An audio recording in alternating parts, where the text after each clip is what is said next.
உண்டாவதாக. இன்றைய வேத வசனம் சங்கீதம் 39 அதிகாரம் 1ஆம் வசனம் இப்படியா நமக்கு சொல்லப்படுது. என் நாவினால் பாவம் செய்யாதபடிக்கு நான் என் வழிகளை காத்து துன்மார்க்கர் எனக்கு முன்பாக இருக்க மட்டும் என் வாயை கடிவாளத்தில் அடக்கி வைப்பேன். சங்கீத தாவீது சொல்கிறார், எனக்கு ரொம்ப சத்ரு என்னதான் பேசினாலும் சரி, என் நாவை நான் அடக்கி வைப்பேன். என் சத்ருக்களுக்கு முன்னாடி நாவை அடக்கி வைப்பேன். அவங்க எனக்கு ரொம்ப என்ன பேசினாலும் சரி, எனக்கு ரொம்ப என்ன காரியம் செஞ்சாலும் சரி, நான் என் நாவை அடக்கி வைப்பேன்னு சொல்லி சங்கீத தாவீது சொல்கிறாரு.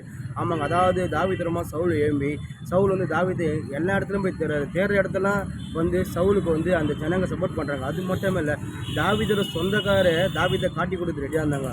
அந்த சூழலோட தாவீது தன் நாவை அடக்கி பாதுகாத்து கொண்டார். கர்த்தர் தாவீதுக்கு ஜெயதாவை கொடுத்தார். எந்த சவுலும் தாவீதுமா சவுலை கத்திரமாக கர்த்தர் கொண்டு வந்தார். ஏன்னா தாவீது சும்மா இருந்தார்.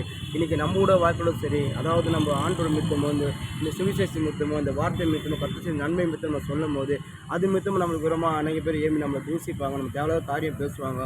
நம்மளுக்கு அவங்க வாயில் வந்தெல்லாம் பேசுவாங்க. அதாவது நம்ம சும்மா இருந்தால் கர்த்தர் நம்ம யுத்தம் பண்ணுவார்.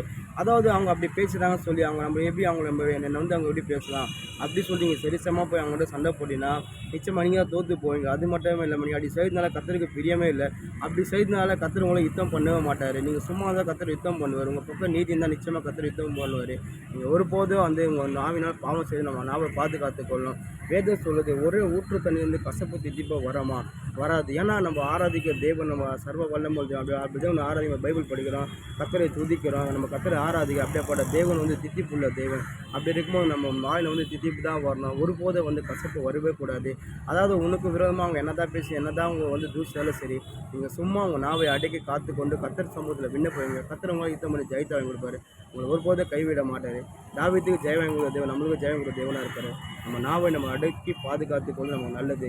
வேதம் சொல்லுது, சிறிய நெருப்பு பெரிய காட்டை கொளுத்திடும், நம்ம சின்ன நெருப்பு தான் பெரிய காட்டை கொளுத்திடும். அது மட்டும் இல்லை, மரணமும் ஜீவன் நாவல் தான் இருக்குது. நம்ம நாவை எந்த அளவுக்கு நம்ம பாதுகாத்து கொள்ளுகிறோமோ அடக்கி அது நம்ம ஜீவனும் பாதுகாத்து கொள்ளலாம். அது மட்டும் இல்லை, நம்ம அந்த நாள் எல்லாத்தையும் நம்ம பாதுகாக்கலாம். கர்த்தர் நம்மளோட கூட இருப்பார்.